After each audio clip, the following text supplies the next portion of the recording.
Перед началом очередной тренировки глава Чечни с соратниками пробует себя в игре миллионов. Но это всего лишь небольшая разминка, продолжение уже в боксерских перчатках. Рамзан Кадыров вместе с другими тренерами готовит Абдулкерима Айдилова к новым соревнованиям.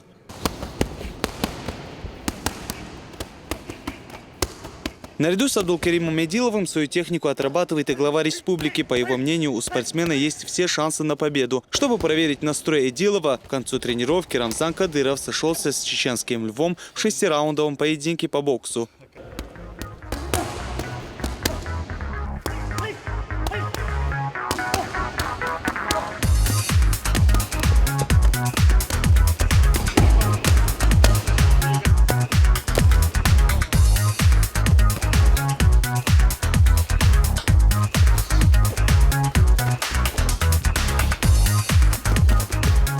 Времени до международного турнира «Грозная битва-2» остается все меньше. По словам руководства клуба «Ахмат», на бойцовский вечер будут представлены именитые спортсмены из разных стран мира. Выход Абдулкерима Айдилова станет главным. К ответственному бою его готовит целая группа наставников во главе с Рамзаном Кадыровым.